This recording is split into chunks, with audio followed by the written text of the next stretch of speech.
8h15 sur Europe 1. Nous retrouvons Sonia Mabrouk et son invitée ce matin, Aurore Berger, députée La République En Marche des Yvelines. Bienvenue et bonjour Aurore Berger. Bonjour. En quelques jours, un homme, Michel Zecler, tabassé par des policiers. Un policier lynché en marge de la manifestation samedi. Qui est responsable d'un tel climat de violence, un tel déchaînement ? Déjà, il y a malheureusement une forme d'habitude à la violence. On s'est habitué à avoir des manifestations qui sont de plus en plus violentes depuis les manifestations contre le G7, les manifestations El Khomri. On s'est habitué à ce que nos forces de l'ordre, nos pompiers soient eux-mêmes les victimes de ces violences, comme si finalement, comme le dit Jean-Luc Mélenchon, ça fait partie de leur travail, ils sont pas prêts à l'accepter, il faudrait qu'ils fassent autre chose pour le citer. Et je crois que c'est cette habitude qui est extrêmement pernicieuse dans notre pays. On ne peut pas et on ne doit pas s'habituer à la violence, quelle qu'elle soit et quelle que soit la personne contre laquelle elle s'exerce. Que ce soit Michel Zecler qui est tabassé en l'espèce par des forces de l'ordre ou que ce soit les forces de l'ordre qui sont lynchées dans une manifestation. Mais pourquoi avoir besoin de le rappeler ? Est-ce qu'on s'indigne autant d'un passage à tabac insoutenable par des policiers que d'un lynchage évidemment tout aussi intolérable de policiers ? Malheureusement non. On voit bien les réactions et on voit bien finalement qu'il y a une forme de hiérarchie qui est en train de s'établir entre les différentes violences. S'indigner contre les violences subies par Michel Zecler, c'est nécessaire. Et je vois bien aussi ceux qui ne s'indignent pas. L'extrême droite ne s'indigne pas parce que peut-être ont-ils peur de se couper des forces de l'ordre. Or justement, soutenir les forces de l'ordre ne s'indigne pas. En tout cas, moi je n'ai pas vu de réaction claire et nette de la part du Rassemblement national par exemple. Or, de fait, s'indigner de ces violences-là, c'est justement soutenir les forces de l'ordre qui ne peuvent pas être apparentés à ces 4 policiers qui, eux, ont dévoyé l'uniforme et qui méritent d'avoir des sanctions administratives. Et puis ensuite, c'est la justice qui dira quelles sont les sanctions judiciaires qu'elles doivent avoir. Mais je vois aussi, malheureusement, trop peu de réactions quand ce sont des forces de l'ordre qui se font attaquer, quand c'est un policier qui, hier, alors qu'il est à terre, est roué de coups et est insulté. Mais allons plus loin, vous dites qu'il y a des indignations à géométrie variable. Par exemple, vous voulez dire que des stars du football qui portent aussi le maillot de l'équipe de France, comme Antoine Griezmann, Kylian Mbappé, devraient aussi réagir, que ce sont des policiers qui seront lynchés ? Je ne fais pas d'injonction aux uns et aux autres à réagir, mais à partir du moment où on s'indigne des violences et qu'on a raison de s'indigner des violences, alors on ne peut pas le faire à géométrie variable. Alors on ne peut pas s'indigner dans quelques cas pour éviter de s'indigner dans les autres, comme s'ils étaient normaux, comme s'ils étaient légitimes. Il n'y a aucun moyen excessif de violence qui soit légitime. Et encore une fois, que ça s'exerce à l'encontre d'un de nos concitoyens qui vraisemblablement ne méritait absolument pas que l'on puisse s'attaquer à lui, ou que cela s'exerce à l'encontre de nos forces de l'ordre. Et c'est bien cela dont il était question et dont il est question dans la proposition de loi que nous avons portée. On va en parler parce que comment faire pour lutter contre ce phénomène. Mais Aurore Berger, il y a l'indignation des citoyens et l'action de l'exécutif. Il n'y a pas d'autorité de l'État sans autorité dans l'État. Est-ce qu'il y a, je vous pose la question directement, un problème Gérald Darmanin aujourd'hui ? Il n'y a pas de problème avec le ministre de l'Intérieur. Il a le ministère qui est probablement le plus exposé, qui a toujours été l'un des ministères les plus exposés, quels que soient d'ailleurs les quinquennats.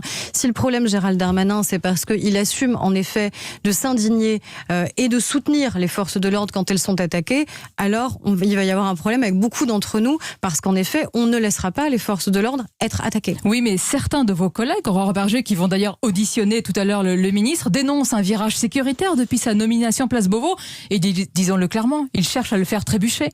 Écoutez, moi je... Ça, vous le niez pas. Il y a des anti-Darmanin dans la majorité. Vous savez, malheureusement, je pense qu'il y a toujours eu, regardez, il y a eu 3 ministres de l'Intérieur depuis le début du quinquennat. Vous voyez bien qu'ils ont été les uns et les autres chahutés, et parfois même aussi dans la majorité. Mais d'ailleurs, il y a un ancien ministre de l'Intérieur qui peut-être fait partie de ces anti-Darmanin. Ça, j'en sais rien. Monsieur Christophe Castaner, qui mène la majorité à l'Assemblée. Je crois qu'en tout cas, on a besoin justement de cohésion, on a besoin déjà de concorde dans notre pays, et on en est aujourd'hui très loin et trop loin. On a besoin de retrouver des voies d'apaisement et qui doivent aussi évidemment concerner la majorité dans la manière avec laquelle on peut ensuite conduire des politiques publiques. Est-ce qu'il faut pour cela supprimer l'article 24 de la proposition de loi sécurité globale qui est devenu un abcès de crispation ? Déjà, cette proposition de loi, elle dit quoi ? Cette proposition de loi, elle dit qu'on doit renforcer au quotidien la sécurité des Français. Elle dit qu'on doit s'appuyer sur les policiers municipaux. Oui, mais vous avez beau l'expliquer, vous l'avez mal expliqué. Tout cela a été mal emmanché. Et à partir de là, aujourd'hui, qu'est-ce qu'on fait ? Est-ce que vous la maintenez au risque d'une étincelle encore ? Mais moi, je vois bien aussi l'escalade dans laquelle l'extrême gauche essaie de nous faire rentrer. Donc d'abord, c'est on supprime un article de loi. Ensuite, c'est on doit supprimer toute la proposition de loi. Puis demain, évidemment, on demandera la démission du ministre de l'Intérieur. On voit bien le schéma, c'est toujours le même. La proposition de loi, elle est arrivée. Pourquoi ? Parce qu'on doit enfin permettre que dans notre pays, toutes celles et ceux qui concourent à notre sécurité puissent travailler ensemble. Mieux contrôler et mieux former les personnes qui travaillent dans la sécurité civile, les forces de sécurité privées qui aujourd'hui ne sont pas suffisamment formées, encadrées, contrôlées. Mieux travailler avec la police municipale. Et enfin, sur le fameux article 24, donc malheureusement, je crains qu'on n'arrive plus aujourd'hui à expliquer quel était véritablement son objectif. Vous l'admettez. Oui, parce qu'à un moment, on voit bien quand on a perdu à un moment cette bataille-là. Quelle conclusion vous en tirez ? Mais j'en tire une conclusion simple, qui est que la loi, elle se fait au Parlement. La loi, elle se fait pas sous la pression des corporations. Elle se fait pas sous la pression des lobbies. Elle se fait pas par une commission indépendante et elle se fait pas sous la pression de la rue.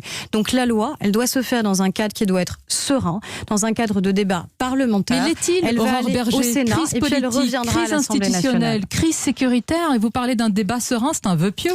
Mais c'est un vœu que moi je forme parce que je suis députée et que les députés, je crois que ça sert encore à quelque chose dans notre pays. Ça sert notamment à être en capacité de prendre du recul et pouvoir faire la loi justement en arrivant à s'extraire d'un climat, qu'il soit un climat social, politique, c'est-à-dire arriver enfin mais êtes-vous représentative aujourd'hui de vos collègues dans la majorité ? Certains d'ailleurs, expliquez-moi, dénoncent un virage sécuritaire alors que la délinquance augmente. Comment est-ce possible ? Moi je crois pas au virage sécuritaire. Vous savez, quand on a été élu, on a voulu sortir de l'état d'urgence, parce qu'il y avait eu la mise en place dans l'état d'urgence pour répondre à la question des attentats. On nous disait à ce moment-là, vous êtes des dangereux laxistes.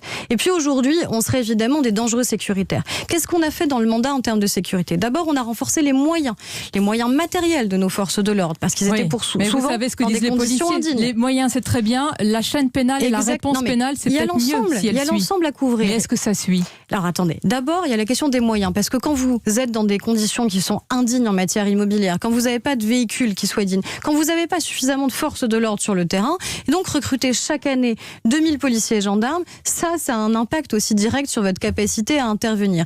Quand vous renforcez aussi la lutte contre les violences sexistes et sexuelles, est-ce que là aussi, c'est du tout sécuritaire de se dire qu'il faut mieux protéger les femmes dans notre pays ? Et je pourrais vous citer un certain nombre... Donc là, vous dites à vos collègues ce matin, non, il n'y a pas de virage sécuritaire sous le quinquennat d'Emmanuel Macron avec Gérald Darmanin. Il faut cesser les faux procès, il faut surtout éviter de se les intenter à soi-même. Parce que sinon, je pense qu'on aura un problème de cohérence. D'accord, mais on a juste la nécessité, en effet, de répondre à un enjeu qui est à la fois un enjeu d'autorité, qui est un enjeu du respect de la loi dans notre pays, qui est un enjeu du respect des forces de l'ordre. Et pour ça, il faut dénoncer quand elles ne sont pas respectables. Je vous entends depuis tout à l'heure, mais... Et la réponse pénale, évidemment. Respect de l'autorité, fermeté. Quand on vous entend ce matin, comment vous avez réagi à l'évacuation, au démantèlement musclé place de la République ? Mais il y a 2 points qui sont essentiels. La première des choses, c'est que quand vous avez un campement qui est un campement illégal, ce campement a forcément vocation à être démantelé. Et malheureusement, ce démantèlement doit se faire par des forces de l'ordre et avec une action de maintien de l'ordre. Et puis ensuite, il y a les conditions dans lesquelles ce campement a été démantelé, et c'est la raison pour laquelle on a eu notamment un rapport de l'IGPN et qu'il y a certaines personnes qui sont mises en cause sur la manière avec laquelle c'est fait. Mais on ne va pas tomber non plus dans tous les pièges. Quel piège ?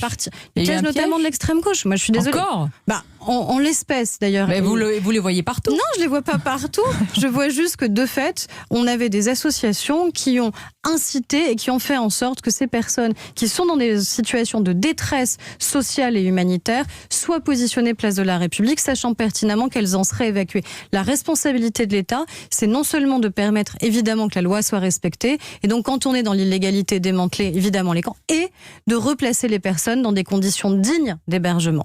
C'est ça l'équilibre qu'on doit porter. Tout cela intervient en pleine crise sanitaire. À votre avis ce matin, que pense le citoyen, l'honnête citoyen qui est verbalisé, lui, pour défaut d'attestation ? Que pense le commerçant qui fait des efforts pour respecter toutes les règles ? Que pense-t-il quand il voit des casseurs s'en donner un cœur joie et presque en toute impunité dans la capitale ? Il pense de manière très claire qu'il y en a assez. Eh oui. Qu'il y en a assez. Mais c'est vous qui représentez la majorité, le pouvoir. Parce qu'eux, ils viennent de rouvrir leur commerce pour un certain nombre d'entre eux. Ils ont besoin justement d'avoir cette sérénité qu'ils permettent. Donc moi, je pense qu'en tant que parlementaire, que notre rôle en tant que politique, c'est à la fois de renforcer l'ensemble de la chaîne pour permettre que les Français puissent vivre tout simplement dans un climat qui doit être un climat serein, un Mais est-ce climat que vous avez où on les peut moyens rétablir de le faire? Est-ce l'autorité. que l'exécutif vous parle? On parle Bien d'un sûr. vrai problème de méthode, d'une absence totale de consultation. Ici même il y a quelques jours, le président du Sénat disait mais parlons-nous, Le appuyez-vous président sur du le Parlement. Sénat, ça vous aura pas échappé, est aussi l'un des premiers représentants de l'opposition. Donc moi, ce que je dis, c'est qu'évidemment, on doit avoir ce dialogue entre la majorité et l'exécutif, et c'est ce qu'on fait. Et d'ailleurs, le Premier ministre sera devant nous demain matin, donc ça permettra aussi à nouveau de Pour une explication de texte, renouveler ce dialogue. vous lui demandez un mot d'excuse. Est-ce que le Premier Non, ministre mais doit moi, vous dire j'ai pardon, j'aurais pas dû penser à une commission un mot d'excuse. Non, mais vous avez encore compris. moins au Premier Est-ce qu'il doit ministre. se justifier sur cette idée de commission Moi, indépendante? je veux juste, encore une fois, on a besoin de retrouver de l'apaisement. On n'y arrivera pas si entre nous on donne le sentiment d'être divisés et si on donne le sentiment d'être à côté des préoccupations. Donc les préoccupations aujourd'hui des Français, c'est quoi? C'est faire en sorte tout simplement que la crise sanitaire, elle puisse passer. C'est faire en sorte de retrouver nos familles. C'est faire en sorte que nos commerces rouvrent. C'est faire en sorte que Noël soit la fête qu'on attend. C'est faire en sorte qu'on puisse enfin retrouver cette concorde républicaine dont on a besoin, ce qui signifie justement ne pas hiérarchiser les violences quand elles existent, qui signifie les dénoncer partout quand elles existent, qui que ce soit, encore une fois, qui en soit la victime, et nous, politiques, faire en sorte de trouver les moyens que l'ensemble de la chaîne soit efficace, recrutement, moyens matériels et réponse pénale qui doit être plus affirmée dans notre pays. Que de défis. Et en mot de conclusion, est-ce que pour tout cela, une réforme des retraites est indispensable en ce moment?